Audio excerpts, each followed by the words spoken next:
año, si es que hago eso. Pero les voy a ir diciendo, esto viene para el examen, para que puedan repasar, ¿ya? Son 5 preguntas que he enviado al doctor Palomino hoy a la 1 de la mañana, creo que le llegó las preguntas. Porque las diapositivas te llegó a qué horas? A las 12. A las 12, ¿no? Entonces, estas diapositivas las encuentras en cualquier sitio, en realidad yo no las he preparado, solamente las he mirado y he dicho, sí, esto debe de ser, ¿ya? Muy bien, cámbiate a la siguiente, por favor. El tema en el cual decía que teníamos que conversar hoy día era sobre patología de la vesícula y de las vías biliares. Ese era el tema. ¿Listo? Dentro de la patología de la vesícula en sí, hay varias cosas que ustedes deberían de repasar y lo van a llegar a ver realmente, pero ¿dónde tu? ¿No? Si no,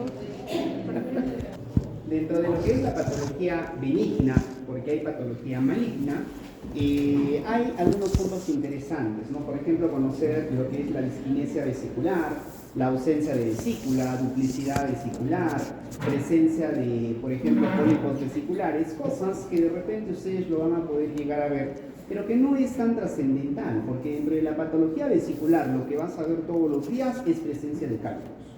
Un paciente te va a consultar a ti por las piedras que hay en la vesícula, por lo tanto, nosotros tenemos que conocer muy bien lo que es tanto la colelitiasis y lo que es la colecistitis, ¿ya? Colecistitis creo que ya lo han hecho, colelitiasis es lo que nosotros tenemos que ver ahora. Pero antes de ver eso tenemos que ver algunas consideraciones muy importantes de lo normal dentro de la vesícula biliar. Cambia la siguiente. Muy bien, la vesícula biliar viene a ser una bolsa en sí, cuya función principal solamente es almacenar un líquido que ustedes ya conocen que se llama bilis. Doctor, ¿la vesícula no produce bilis? No, solamente almacena. ¿Para qué sirve? Para almacenar. Solamente sirve para eso. Es por eso que si a una persona le retiramos la vesícula biliar, no va a tener ningún problema, puede vivir con eso. Las dimensiones normales que suele tener la vesícula biliar, de acuerdo a la literatura, si tú buscas por ahí, te dicen más o menos que puede medir entre unos 7 hasta unos 10 centímetros de longitud por aproximadamente unos 3, 4 o hasta 5 centímetros, la otra medida, de ancho, si quieres decirlo así. ¿Listo? Más o menos así. Tiene la forma de una pera, tiene unas paredes que son delgadas, que más o menos miden entre 1 a 3 milímetros. Si tú ves por ahí una ecografía que te dice que la pared de la vesícula mide más de 3 milímetros, considera que esta vesícula se está inflamando. Si tiene más de 5 milímetros, ya es un criterio para considerar, por ejemplo, una colecistitis severa. ¿Listo? Muy bien. Cámbiate la siguiente, por favor. Otra cosita importante que me faltaba decirles es que la vesícula más o menos almacena un volumen normal de unos 30 a unos 60 mililitros de bilis. Eso es lo normal. Pero en algunos casos puede llegar inclusive a almacenar hasta unos 200 mililitros de bilis. ¿En qué casos es eso? Cuando hay una obstrucción y un cuadro de colecistitis severa. ¿Listo? Algunos conductos biliares que ustedes tienen que conocer: el conducto cístico, el conducto hepático común y el conducto colérico. Ya saben que el hepático común se va a formar de la unión del hepático derecho y el hepático izquierdo. Este hepático común se junta con el cístico y forma el colérico, cuya longitud más o menos es de unos 7 centímetros aproximadamente. Tiene 4 porciones, muy importante saber eso. Y también recordar que su diámetro máximo es hasta 7 milímetros. ¿Listo? Cambia la siguiente. Muy bien. Esta imagen seguramente lo has visto por todo lado, no necesito repetírtelo. Este es el hepático común, el conducto cístico y el conducto colérico. De un 90-95%, donde desemboca se junta con el conducto de Wilson, ¿ya? Para terminar a nivel de lo que es el esfínter de Oro. Cambia la siguiente. Ahora, en el 70% de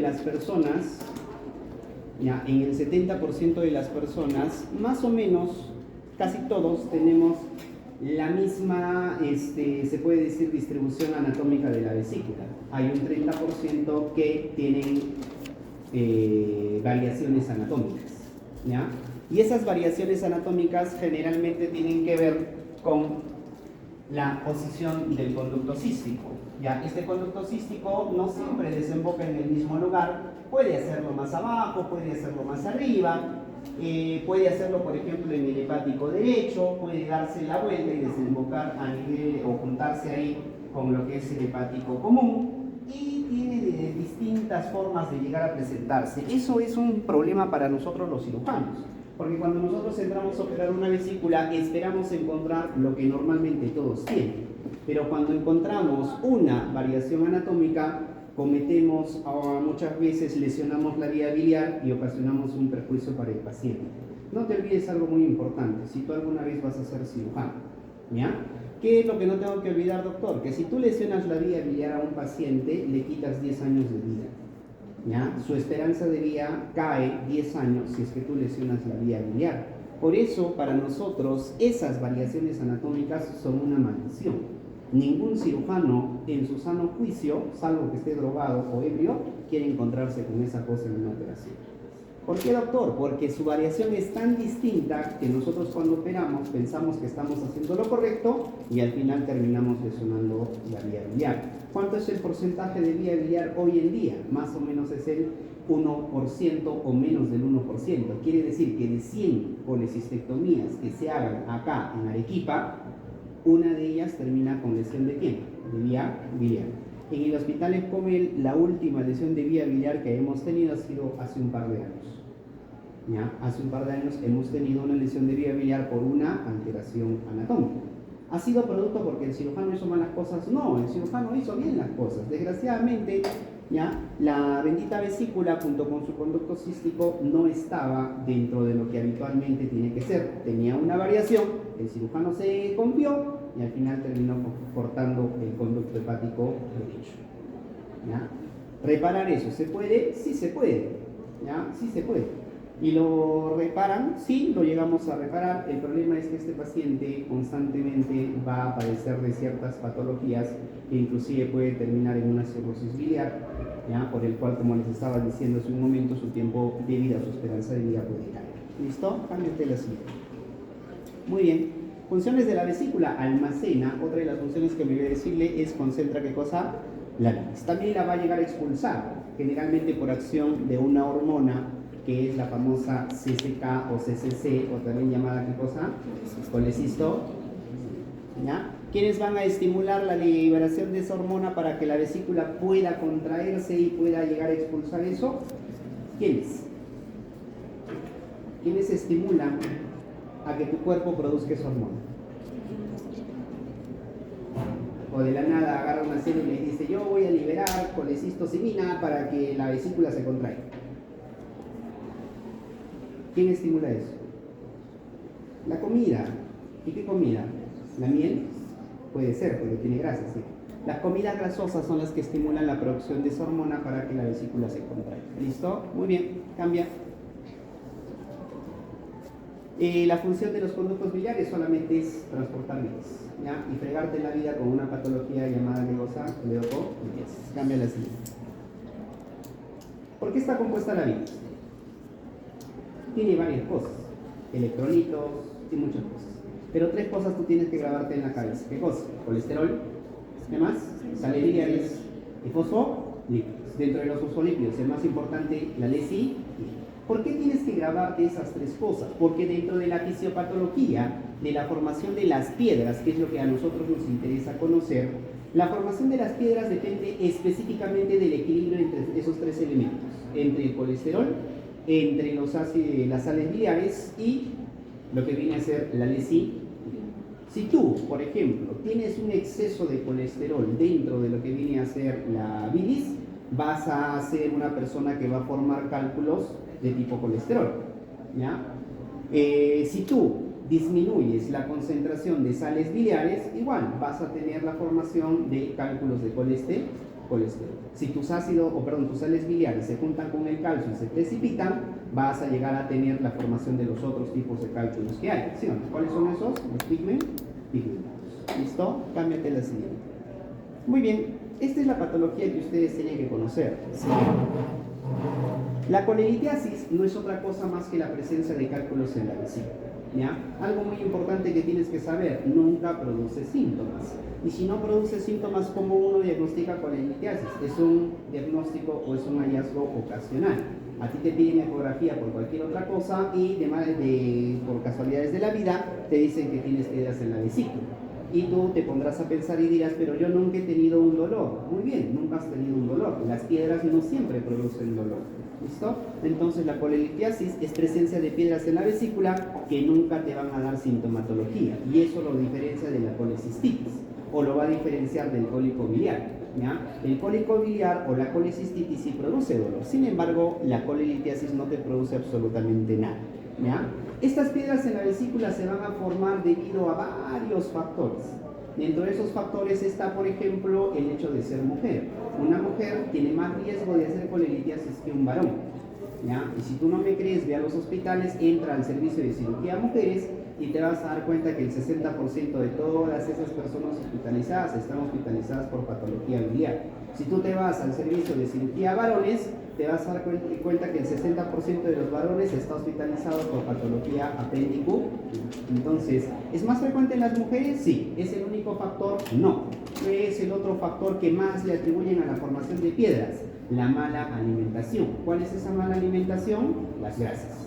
Entonces a ustedes que les encanta comer donde la tía veneno, ¿ya? Y se comen su salchipollo, su salchipapa y todas las verduras sabidas y por haber, ese tipo de alimentos son justamente formadores de piedras. ¿Qué otros factores más existen aparte de eso? La obesidad. ¿Qué otro factor más existe aparte de eso? ¿Ah? El embarazo, muy bien. ¿Ya? El embarazo también hace que las personas sean propensas a desarrollar cálculos biliares, las personas que les encanta hacer el ayuno. O sea, los que ayunan en la mañana despiertan todos tranquilos y se van a sus hospitales a hacer sus clases, ¿tienen mayor riesgo de tener piedras en la vesícula? Sí. Por eso es muy importante que ustedes tomen desayuno, cómete cualquier cosa. ¿Ya? Cómete cualquier cosa. ¿Listo? ¿Es tu compañero? Entonces, ¿qué otro factor más conlleva la formación de piedras aparte de eso? Excelente, la bilis litogénica. Hay personas que ya están determinadas o predispuestas o genéticamente programadas, si quieres decirlo así, a la formación de piedras. ¿Y eso en dónde se ve? En los niños. Hay niños de 7, 6 años que ya tienen piedras en la vesícula biliar. ¿Hay que operarlos? Sí, se les opera y más o menos después de unos 5, 6, 7 años se les encuentra también piedras a nivel de dónde, de la vía biliar. ¿Ya? Entonces, ese es otro factor. ¿Qué otro factor más conoces? ¿Alguno más por ahí? ¿Hay ciertos medicamentos que contribuyen a la formación de piedras? Sí, por ejemplo, hay un antibiótico que lo utilizamos bastante. ¿Cuál es? La ceftriaxona. ¿Ya? La que dan ahí para tu gripe viral y te recetan ceftriaxona. Ese medicamento hace que tú seas o que puedas desarrollar piedras a nivel de la vesícula biliar. Los pacientes que se someten a cirugías de obesidad, manga gástrica, bypass gástrico, todo paciente que se somete a una cirugía de obesidad, como ya lo vas a ver, creo que dentro de los temas también hay, ¿no? ¿Sí? Manga gástrica y bypass, creo que sí está. ¿No está? ¿No? Cirugía metabólica, ¿no está? Debemos llegar después seguramente. Hay cirugía No, el atrás. año pasado estaba. Bueno, cuando hagan la parte de manga gástrica y bypass gástrico, el doctor que les vaya a explicar eso les va a decir, todo paciente que se opera de manga o de bypass, a los 2 años va a tener formación de piedras en su vesícula, o sea, lo tienes que volver a operar. ¿Entiendes? Y al año, después de su operación, va a tener reflujo gastroesofágico, o sea, tienes que volverlo a operar. Una persona que se haga su manga gástrica tiene que estar dispuesto a operarse 3 veces. Primero, para bajar su obesidad. Segundo, para corregir su eje. Y tercero, para que le saquen las piedras. ¿Ya? Entonces, de Yapa te vienen 2 cirugías más junto con tu cirugía de obesidad. Más plata para el cirujano, más riesgo para ti. ¿Ya? Lo mejor es, ¿qué cosa? Que hagas dieta. Pero como a nosotros nos encanta comer bien, más fácil es pagarle al cirujano. Ya, sigan muchachos, ya está 10.000 soles la maldita nomás. Me avisan si alguien quiere, ¿ya? Muy bien, cámbiate la siguiente. Dentro de los cálculos habíamos dicho que hay 2 tipos de cálculos. ¿Cuáles son? De colesterol y los pigmentos. Diferencia entre los dos, para que formes de colesterol, eleva tu colesterol. ¿Ya? ¿Y cómo se forman los cálculos pigmentados? Agarra las sales biliares, júntalas con el calcio, que precipiten y que de paso se mete una bacteria ahí y ahí tienen los cálculos pigmentados. ¿Cuál es más frecuente? Los de colesterol. 80% de casi todos los cálculos van a ser de colesterol y los demás, ¿qué cosas son? Pigmentados. Dentro de los pigmentados, si quieres, invéntate todos los colores que quieras. Ya un grupo de algunos me dijo, pero doctor, hay pardos, lilas, fosforescentes, no me interesa. ¿Ya? Para que aparezcan esos de colores que se llaman pigmentados, necesariamente la sal biliar tiene que juntarse con el calcio. No me interesa si es la formación de, o la unión de los dos me va a dar un fosforescente, no me interesa. Basta que se junte con el calcio, precipita, y eso ya es un cálculo pigment. Y en el otro solamente necesitas un exceso de colesterol. Cambia la siguiente. Ya te expliqué, cambia. La bilis litopénica, lo que había mencionado hace un momento tú, ¿no? Ya, cambia. Sigue. Ni siquiera sé qué rayos es. Ya. Los factores que conllevan a la formación de cálculos ya les di, ¿no? Hay distintos factores. Cambia la siguiente. ¿Alguien está siguiendo la Champions? ¿Sigue ganando el Manchester City? Avisa, pues sí. No llegó nada. ¿Siguiente? Sí, cambia. Los cálculos pigmentados, ya les dije, ya, que tiene que formarse con las sales biliares con el calcio. Le metes una bacteria más y tienes cálculos pigmentados. Cambia. ¿Cuáles son las complicaciones que tiene una colelitiasis? Porque es importante que cuando tú diagnostiques a un paciente con colelitiasis le digas: señor, usted tiene piedras en la vesícula, lo más aconsejable es que se opere. Ojo, nuestra función como médicos es indicarle al paciente su diagnóstico y las posibles complicaciones que ésta puede tener. Hay algunos pacientes que dicen: doctor, me han dicho que tengo piedritas en la vesícula, pero mi vecino me ha dicho que se ha tomado su aceite especial de camión y con eso ha botado sus piedras, ¿ya? O por ahí me han dicho que tome tal tipo de hierba y con eso se va a llegar a desaparecer mis piedras. Ojo, hoy en día el tratamiento indicado para los cálculos a nivel de la vesícula es quirúrgico. Pero doctor, yo leí un artículo que ha salido el año pasado donde dice que también hay un tratamiento médico. Sí, exacto, hay un tratamiento médico. Pero ese tratamiento médico solamente diluye piedras en un 30% de los casos. Y lo hace para piedras que sean menor de 1 centímetro. O sea, si tú tienes una piedra de 2 centímetros, por más que te tomes el tratamiento médico durante 10 años, no lo vas a llegar a disolver. Por lo tanto, la única opción que te queda, ¿qué cosa es? La opción quirúrgica. Hasta el momento, seguimos nosotros tratando con la opción quirúrgica. Entonces, al paciente, una vez que tú le dices que tiene piedras en la vesícula, le tienes que indicar que lo más aconsejable es que se opere. ¿Es una cirugía de urgencia? No, pero es una cirugía necesaria. ¿Por qué? Porque la presencia de cálculos en la vesícula puede traer complicaciones. Las complicaciones se suelen dividir en dos grupos: complicaciones frecuentes y complicaciones raras. ¿Cuáles son las complicaciones frecuentes de una colelitiasis? La primera, su inflamación. ¿Y cuál es la inflamación de la colelitiasis? La colecistitis. ¿Qué otra complicación más puede tener? Cuando se pasa la piedra de la vesícula hacia la vía biliar, coledocolitis. ¿Qué otra complicación más puede tener? Si se infecta la misma vía biliar, colangitis aguda. ¿Ya? ¿Qué otra complicación más puede haber? Pancreatitis. Y no te olvides que la pancreatitis, si es severa o moderadamente severa, puede llegar a ser mortal. ¿Ya? Entonces, esas son las complicaciones frecuentes que tienen las piedras en la vesícula. ¿Y cuáles son las complicaciones infrecuentes? Dos. ¿Cuáles son? El síndrome de Mirici y el otro, ¿cuál es? El ilio biliar.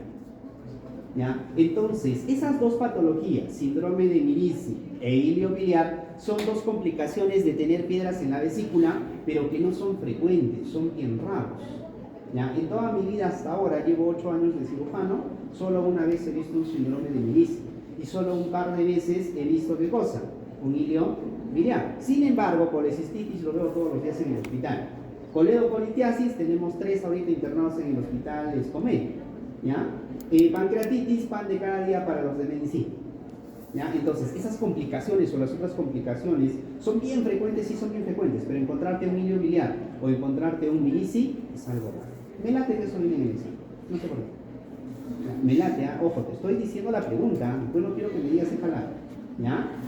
Creo que la pregunta decía: de las siguientes cosas, marque la alternativa correcta, y algo del Mirici estaba metido por ahí. ¿Ya? Muy bien. Siguiente. ¿Y cuál es el tratamiento que tú le indicas a un paciente que tiene piedras en la vesícula? Como te dije, hay dos opciones. ¿Cuáles son? Quirúrgico ¿El tratamiento? No. ¿Ya? El quirúrgico es la famosa colecistectomía. ¿Ya? La colecistectomía puede ser de dos tipos. ¿Cuáles son? Abierta y láparos. Hoy en día ya no hacemos colecistectomía abierta, casi no la hacemos. ¿Por qué? Porque es un pecado hacerla. Hoy en día casi todo el mundo hace colecistectomía laparoscópica. Doctor, yo estoy rotando en el Honorio Delgado y yo he visto que hacen colecistectomías abiertas. Correcto, no te voy a decir que no. Pero ¿por qué en los hospitales como Goyeneche y Honorio Delgado todavía se sigue haciendo colecistectomías abiertas? ¿Por qué motivo? No, son más caras.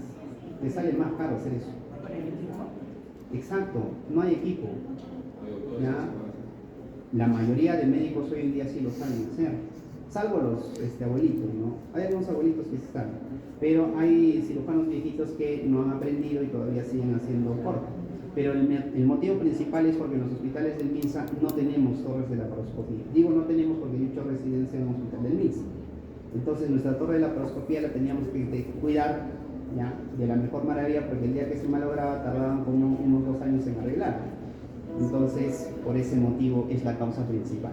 Ahora, doctor, y bajo ningún momento, imagínese que yo entro a trabajar al hospital Edgardo Rebagliati, el mejor hospital del Perú, como dicen, ¿ya? Tenemos 10 torres de laparoscopía, las últimas, la torre 1688, ¿ya?, es la mejor, dice que graba en 8K. ¿Ya? De verdad, tú miras, dices, es más, la misma torre empieza a operar en vez de que todas salgan. Pero yo he visto, doctor, que han operado hoy alguna con corte. ¿Por qué si tenemos torre le han hecho corte? ¿Y quién la puede complicar? ¿Cuándo tú decidirías hacerle abierta y cuándo laparoscópica a un paciente? ¿Y cómo no le encontrarías? ¿Se perdió? ¿Problemas anatómicos? No, sí, la encuentras. Una vez entramos a operar, la vesícula está en el lado derecho, ¿sí? Una vez entramos a operar por la laparoscopia y la encontramos en el lado izquierdo. Ya se desplazó la desgracia, tanta inflamación, el hígado estaba medio raro y apareció en el lado izquierdo. Y lo operamos por la laparoscopia igual. ¿Cuándo podrías hacer abierta? ¿Cuándo decidirías, no, por la laparoscopia no la hago? Cuando los conductos biliares no están ubicados normal, ¿cómo te darías cuenta de eso? ¿De colágeno te dice? La colangiorresonancia te dibuja la vía biliar, pero no te dice nada más alrededor. Cuando el acceso laparoscópico sea imposible. ¿Y cuándo pasa eso, doctor? Cuando los pacientes han sido manipulados en el abdomen por cualquier otra patología. ¿Qué quiere decir? Mira, mientras tú le metas más mano a la panza, esa panza se vuelve horrible por dentro. ¿Por qué? Porque se forman dos cosas: bridas y adherencias. Entonces, para poder operar de laparoscopía, nosotros agarramos un lapicero. ¿Qué estás haciendo? Está escribiendo y está grabando. Graba nomás. Entonces, cuando nosotros vamos a hacer la cirugía laparoscópica, agarramos una cosa llamada trocar. Entonces, ¿qué hacemos con el trocar? Cogemos tu barriguita bonita, la estiramos un poquito hacia arriba, agarramos el ombligo, que es el primero que vamos a colocar, hacemos fuerza y este movimiento y metemos ese trocar, que en realidad es un punzón, hacia adentro de la barriga. En una persona normal entra fácil, pero una persona que ya le han manoseado su panza, quiere decir que lo han operado de cualquier otra cosa, se forman las adherencias. Los intestinos delgados, grueso y otras cosas que tú puedas tener por ahí se suelen pegar producto de la manipulación de tu cirugía anterior. Muchas veces el intestino se pega hacia el ombligo. Entonces, ¿qué pasa si el intestino se pegó al ombligo y yo agarro esto y meto? ¿Qué pasa? Te cuento el caso.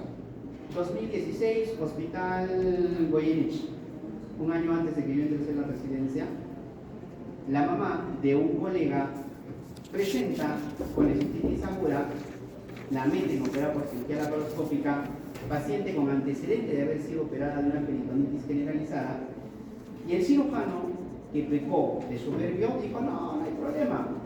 Agarró, metió el trocar, y cuando agarró y metió la cámara para ver, ya se dio cuenta que estaba dentro del intestino grueso. diámetro del colon, estaba mirando.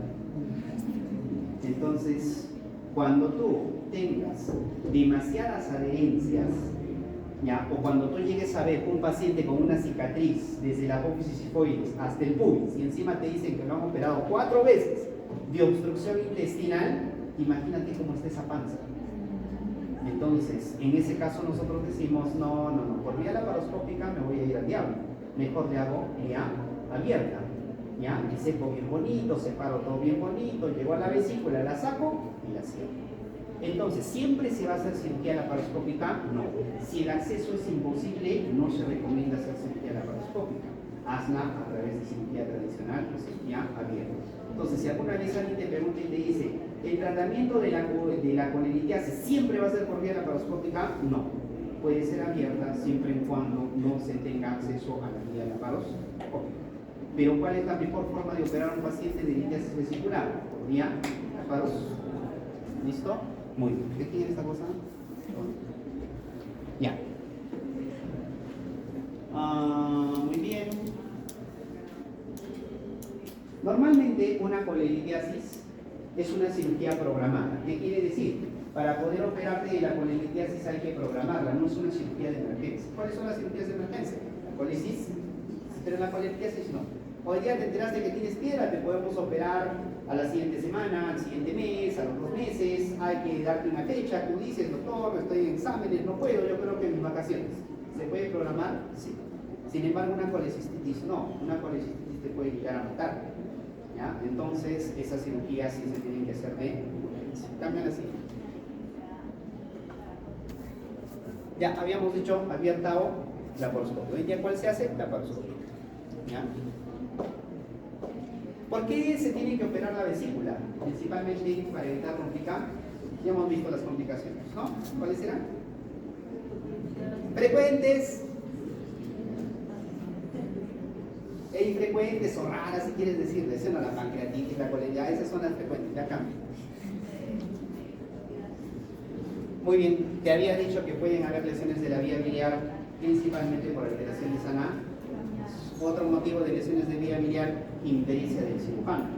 Hay cirujanos que se forman, por ejemplo, en las provincias del Perú, donde la laparoscopía no hace mucho, se acostumbra bastante a hacer cirugía abierta. Se viene a trabajar en la ciudad, le programan una cirugía laparoscópica, entra todo de aventurero y como no tiene mucha experiencia, puede lesionar una vía biliar sin alteraciones anatómicas, ¿ya? Entonces, mucho cuidado con eso. Cámbiate la siguiente. Allá. Y mírate que esto te viene en el examen. No se preocupe. Ya, mírate. De verdad, me he soñado ayer que estaba preguntando eso. No les vas a decir a tus compañeros. Tú sí les vas a decir. Sí les vas a decir.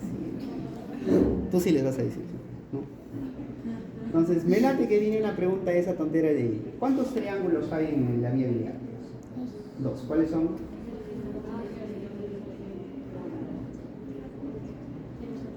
El hepatocístico y el decano. Uno de ellos vive. Ya, te voy a ayudar más todavía. Dice, ¿cuál de las siguientes estructuras contribuye a la formación del triángulo de Calot o hepatocístico? Uno de los dos vive. Doctor, ¿podría indicar los índices que según el Schwartz, el hepatocístico es el Calot, es un el Calot es diferente al hepatocístico? Ya, el hepatocístico es igual al triángulo de Calot. Según Testit no, pero Schwartz sí, Ya, hazle caso a Testit. Ya, hazle caso a Testit. El triángulo hepatocístico es un triángulo más grande, el triángulo de Calot es un triángulo más pequeño. Ya, más o menos para que ya notes la diferencia. ¿Listo? Uno de ellos usa como límite superior al hígado y el otro a la arteria. Creo que esa es la respuesta. No me acuerdo bien, pero viene la pregunta, ¿ya? Cámbiate la siguiente. Esa pregunta del triángulo de Calot, triángulo hepatocístico, siempre les van a preguntar. Es más, esa pregunta ha venido, me parece, en uno de los ENAM, ya no me acuerdo de qué año, solo me acuerdo que lo banqué una vez, pero ha venido ya de pregunta. ¿Listo? Y te va a venir en el examen. Igualito. Creo que la clave es la C, no me acuerdo. No te confíes, repásalo para que puedas ver. ¿Por qué te digo eso? Porque hay cositas que tú sí tienes que saber, y te estoy diciendo que tienes que saber porque eso está entrando al examen. Lo demás es puro flor, ¿ya? Tipos de colecistectomía. Con mi grupo, en la última práctica que hemos hecho, les dije, no, directa, indirecta, subtotal, parcial, fenestrada, reconstitutiva y todo lo demás. No te voy a explicar eso aquí hoy en día porque eso es más técnico, eso es más para los que van a ser cirujanos. En mi grupo me dijeron que todos iban a ser cirujanos, por eso les expliqué. ¿Ya? Sí, todos me dijeron, doctor, yo voy a ser Dios cirujano. ¿Ya? Por ahí dijo, yo quiero ser plebeya, internista. Entonces, les explicamos todo eso más o menos como, ¿ya? Cambio la siguiente. La colecistectomía directa es cuando tú descuelgas la vesícula desde el fondo hasta el bacinete. La indirecta es lo contrario, del bacinete hacia el fondo. La mixta es cuando haces un cambalache de los dos, un poco de directa, un poco de indirecta. La subtotal cuando dejas la pared posterior, o alotórica, como le llaman algunos autores. Y la colecistectomía parcial, que podía ser de dos tipos, que les expliqué, una fenestrada y una reconstitutiva. Los estudios dicen que no hay diferencia entre fenestrada y reconstitutiva, pero nosotros estamos haciendo una inferencia que la fenestrada es mucho mejor que la reconstitutiva. ¿Ya? Cambia la siguiente. ¿Qué hora es? Ya, 6 minutos. Complicaciones de una cirugía laparoscópica de vesícula o abierta de vesícula hay. Las complicaciones pueden ser inmediatas y tardías. En cualquier procedimiento quirúrgico hay ese tipo de complicaciones, ¿ya? Las inmediatas son las que tú te vas a dar cuenta dentro de la misma cirugía. Estás operando todo bonito, todo bacán. Normalmente, si ustedes han entrado a sala, se han dado cuenta que el cirujano opera con música, ¿sí o no? ¿Ya? ¿Han visto eso? ¿Sí o no? ¿Ya? Nosotros pues operamos con música, ¿ya? Entonces tú estás operando todo bonito, la enfermera está delante de ti, está pasándote las pinzas, es una enfermera bonita que recién han contratado. Te quieres lucir, le empiezas a preguntar si tiene enamorado, no tiene enamorado, si es casada, si es soltera, te dice que es casada, tú le dices que no eres celoso, y todo lo demás, ¿ya? Y estás todo bonito, bonito, bonito, y de pronto ves que le empieza a salir líquido amarillo. ¿Qué es eso? Bilis. ¿Qué significa? ¿Ya? Yala, C-A-G-A-S-T-I. ¿Qué dice? Yala. ¿Ya? Entonces, en una cirugía de vesícula, si tú ves líquido amarillo, ¿ya? Entonces, si tú estás operando y ves salir líquido amarillo, ya esa es una complicación. Como te has dado cuenta en la misma cirugía, ¿es una complicación tardía? No. ¿Qué tipo de complicación es? Inmediata. Ya está ahí, ¿me entiendes? Ya se fregó el paciente. ¿Ahora qué vas a hacer? Ahora pregúntale pues a la enfermera, lúcete frente a la enfermera ahora. Ya no puedes, ¿sí o no? ¿Qué haces? Empiezas a sudar, palpitas, te pones a llorar, ¿sí o no? ¿Ya? Entonces, y las complicaciones inmediatas son aquellas en las cuales tú te vas a dar cuenta qué pasó, o pasó algo o salió algo mal. ¿Listo? Muy bien. ¿Y cuáles son las inmediatas? ¿Las que te das cuenta ahí mismo en la operación? No. De repente tú operaste a un paciente de la vesícula y, bueno, dijiste, bueno, ha sangrado un poquito, le voy a dejar un dren. Y le dejas un drencito. Termina la operación, te vas a tu casa tranquilo, al día siguiente vas a pasar visita y el residente te dice, doctor, va a empezar a salir amarillo por el dren. Ahí también, ¿qué dices? ¿Ya? Pero te diste cuenta al día siguiente. Esa es una medida. Y una tardía, el paciente se fue a su casa, todo tranquilo, pasó un mes, viene al control y lo encuentras amarillo. ¿El paciente puede ser amarillo? Claro, pues doctor, si es un chino es amarillo, ¿sí? ¿Ya? Pero no, pues este no es chino, es bien peruano. ¿Ya? Pero está amarillo. Entonces ahí también, ¿qué dices? Ya la cagaste. ¿Ya? Entonces es una complicación tardía. O sea, dentro de la cirugía de colecistectomía, sea laparoscópica o sea abierta, pueden haber complicaciones inmediatas, complicaciones mediatas y complicaciones tardías. La mayoría de ellas tienen que ver con lesiones de la vía biliar. ¿Listo? Cámbiate la siguiente. Bueno, dentro de la colecistectomía laparoscópica les dije a los chicos que podían haber dos técnicas, ¿no? Americana y francesa. Y dentro de ellas habían laparoscópica con 4 puertos, 3 puertos, 2 puertos y mono. ¿Ya? al final se saca la vesícula. Cambia. No me interesa, cambia. No sé qué es eso, cambia. Esta es una de las complicaciones más frecuentes que tú te vas a encontrar. Pancreatitis hay un tema aparte, tú ya lo has hecho. Colegitis aguda es otro tema aparte, también lo has hecho. Colangitis aguda también es otro tema que está dentro de tu temario, no lo he visto. Así que no tengo que explicarte esas cosas. Pero esto de acá no está, por lo tanto tengo que decirles, ¿ya? Las piedras de la vesícula pueden llegar a pasar de la vesícula, atraviesan todo el conducto cístico a pesar de las válvulas que existen a este nivel, pueden llegar a pasar y se alojan en todo el recorrido del conducto cístico, ¿ya? La coleocolitiasis puede ser de dos tipos, primaria y secundaria. ¿Cuándo llamamos coleocolitiasis primaria?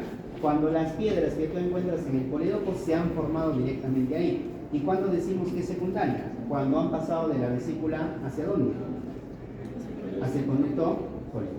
¿Estamos de acuerdo o no? ¿Cuánto es el diámetro normal del colédoco? Hasta 7 milímetros. Si tú le tomas una ecografía a un paciente y el ecografista te dice colédoco en 9 milímetros, ¿tú qué sospechas? ¿Qué sospechas? Primero, que está dilatado. Segundo, ¿cuál es la causa principal o más frecuente de dilatación del conducto colédoco? Las piedras en la vena. O sea, tu primera sospecha diagnóstica, ¿cuál es? Colédoco. Tu segunda sospecha diagnóstica, ¿cuál va a ser? ¿Ah? ¿Cuál es tu segunda sospecha diagnóstica? Cáncer. Cáncer. Ponte a pensar en cáncer. Cabeza de páncreas, ampuloma, colangiocarcinoma. Ponte a pensar en ellos. Y menos raros, parásitos. Por ejemplo,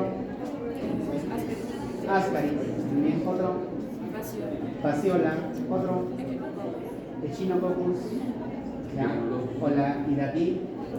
¿Ya? Yo he visto una vez en un niño de 11 años que casi se nos muere, hizo colangitis por obstrucción de la vía biliar por las membranas del quiste hidatídico. ¿Ya? Entonces, en esas cosas tienes que ponerte a pensar. Cambia la siguiente. Ahí ya hemos hecho eso. ¿Cuál es la clínica de una coleocolitiasis? ¿Por qué no hemos visto clínica en coleocolitiasis? Suele ser. Porque no da síntomas, ¿ya? Coleocolitiasis, ¿la clínica cuál es? El paciente generalmente viene ¿por qué? Por dolor. Primer síntoma, dolor. Síntoma más importante, dolor. Segundo síntoma, ictericia. Tercer síntoma, náuseas y vómitos. Cuarto síntoma, coluria. Después, acuria. Y después,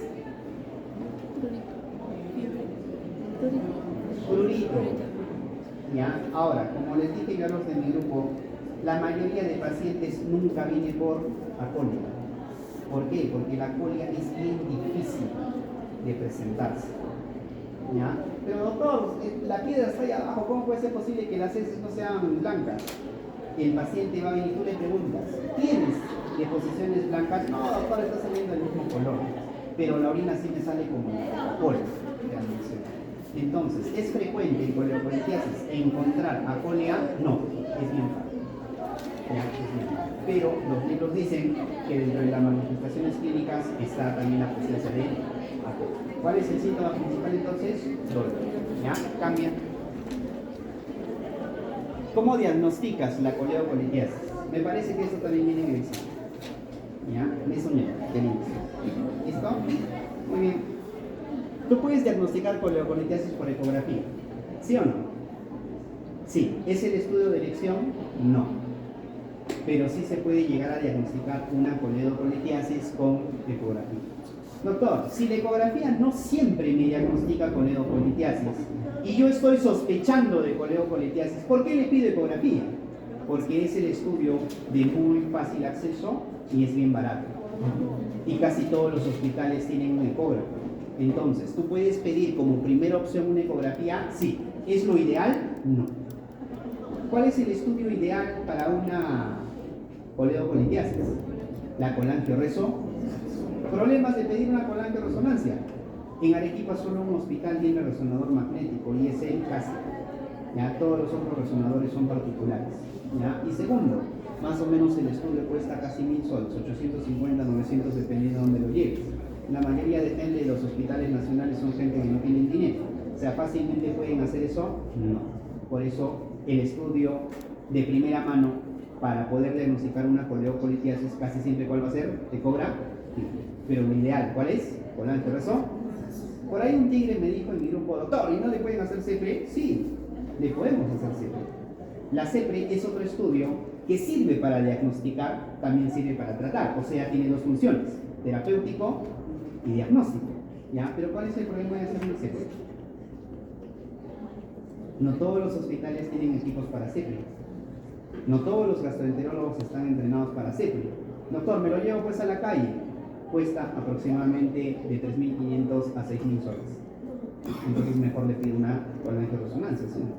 ¿Ya? Entonces, ¿pero se puede hacer una CEPRE? Sí, se puede. ¿Listo? Muy bien. Ecografía endoscópica. ¿Se puede hacer? Sí, ¿no? Haces, ¿ya? El problema es que no conozco quién hay aquí. Solo conozco uno que sabe hacer ecografía endoscópica. ¿Ya? Y solo esa persona tiene su equipo. Los demás hospitales no tienen ese equipo. ¿Ya? Muy bien. Muy bien. Oye, ¿qué te he dicho que cambias? Ya cambia.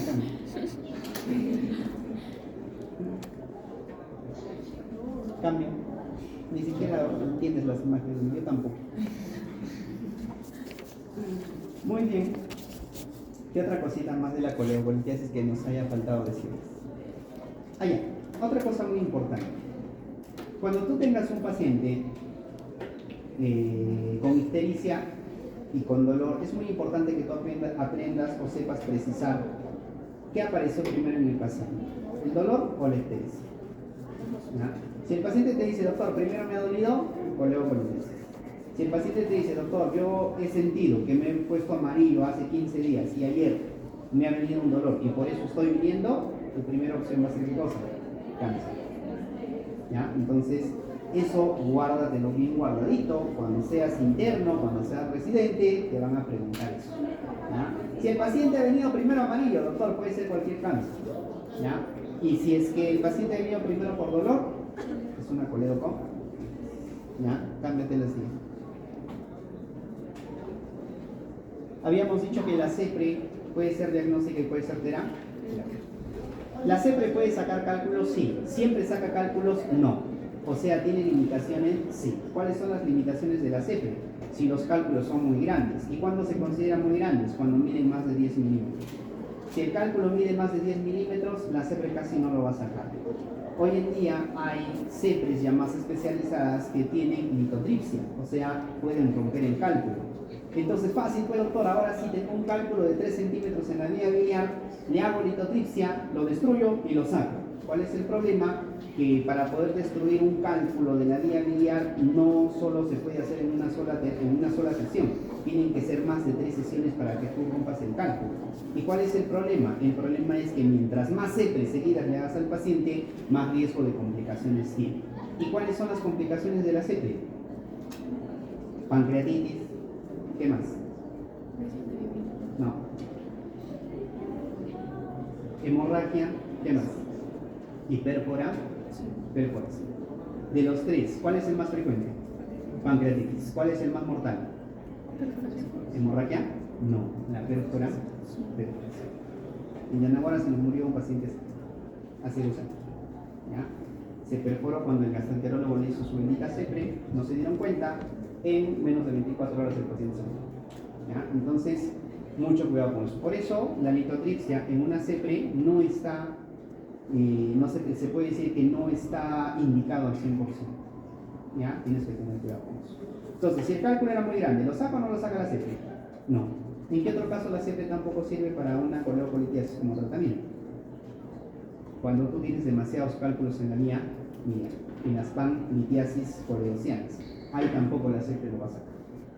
Entonces, cuando el gastroenterólogo no puede usar la CEPRE, que es como primera opción para el tratamiento de la coleocolitiasis, ahí el paciente ¿dónde pasa? Así no, dice, llamen a Dios y nosotros salimos del Olimpo a solucionar el problema. ¿Ya? ¿Y cuál es el tratamiento de la coleocolitiasis? Una exploración de vías biliares con derivación biliodigés, que puede ser coleoduodenal Okoredoko, Yeyunal, Yederous, con masa, Utal. ¿Ya? ¿Cuál es la mejor? La Yederous. ¿Ya? Sí. Cambia. Sigue. ¿Qué es la fístula colecisto intestinal? Entonces, ¿se acuerdan ustedes que les dije que entre las complicaciones de la colelitiasis habían las frecuentes y las raras, ¿sí o no? Entre las raras estaban el bilici y el hilio biliar. El hilio biliar se presenta por esa tontera, por una fístula colecisto intestinal, o sea, una comunicación entre la vesícula y una porción del tubo digestivo. Puede ser duodeno frecuentemente, o si no, puede ser el mismo colon. ¿Ya? Pero para que haya hilio biliar, necesariamente la comunicación entre la vesícula tiene que ser con el intestino con duodeno. ¿Ya? Cuando se dé esa comunicación, que es una fístula colecisto intestinal, ahí como dice, o colecisto duodenal, como le llamamos nosotros, ahí se va a presentar esa complicación del hilio biliar. ¿Y qué es el hilio biliar? La piedra grande se pasó de la vesícula al duodeno y empezó a avanzar por el duodeno, avanza por tus 7-9 metros de intestino que tienes, llega a la válvula ileocecal, que no es muy grande, es pequeña, y el cálculo se eleva. Consecuencia, ocasiona una obstrucción intestinal. Tu intestino delgado se llena de líquido, se llena de gas, se inflama, a ti te da una panza de embarazada, te empieza a doler, y como nada puede avanzar hacia el colon, nada puede salir por abajo, el intestino dice, si no sale por abajo, que salga por arriba. Entonces empiezan los movimientos antiperistálticos, llega al estómago, irrita la mucosa y se desencadena el efecto del vómito. Y tú empiezas a vomitar. ¿Qué vomitas? Contenido intestinal, bilis verde. Eso es lo que vas a empezar a vomitar. ¿Listo? Entonces vas al hospital, nosotros te tomamos una placa, miramos la distensión de las asas delgadas, decimos, no, este tiene una obstrucción.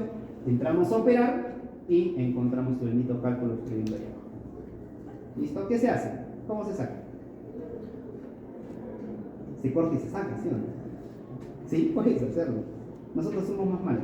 ¿Qué hacemos? Agarramos tu cálculo en el intestino, lo forzamos y lo hacemos pasar al cuerpo. Y se acabó la cirugía. Te cerramos, ahora sufre cuando vayas al baño, porque también va a salir por ahí abajo. Dice el otro. ¿Se hace eso? Sí, varias veces hemos hecho eso. Ahora, si vemos que la piedra es muy grande, ya pues hacemos un cortecito al intestino, sacamos la piedra y luego lo cosemos. ¿Cuál es mejor?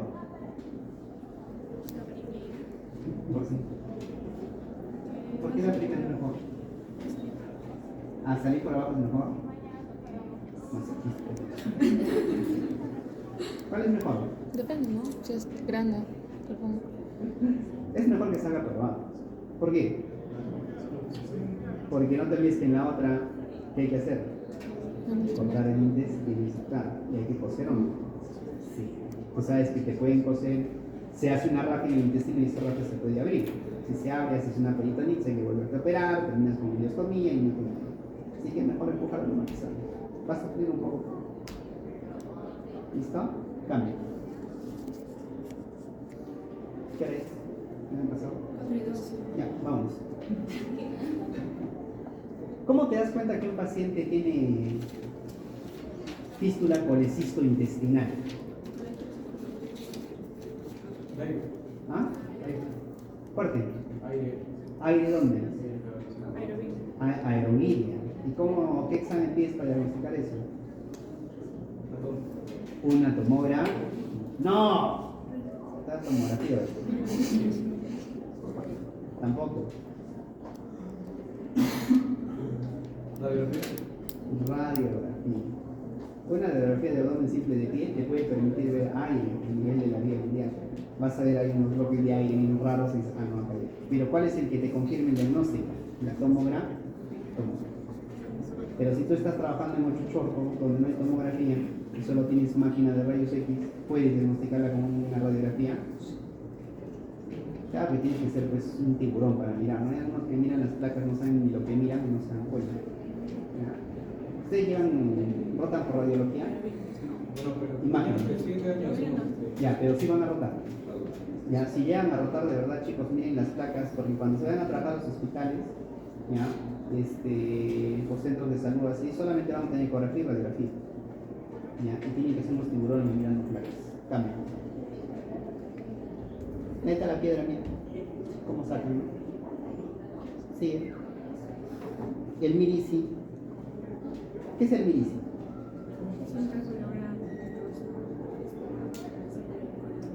Muy bien. Es una piedra grande que lo único que va a hacer es ocasionar una comunicación entre la vesícula y no necesariamente el colegio. Ya puede ser con el hepático, como no sea una comunicación entre vesícula y vía principal. ¿Ya? Espero en mi vida nunca encontrarme con un mirisi. Cambio. Los mirisis pueden ser de 4 tipos. Ahí están los 4 tipos. Tipo 1, tipo 2, tipo 3, tipo 4. ¿Ya? ¿Cuál es la diferencia? La diferencia está en qué tanto porcentaje de la luz de la vía biliar principal afecta. ¿Listo? Muy bien, cambio. ¿Se acabó? ¿Preguntas? ¿Preguntas? ¿Algo? Ya, para el examen ya les he dicho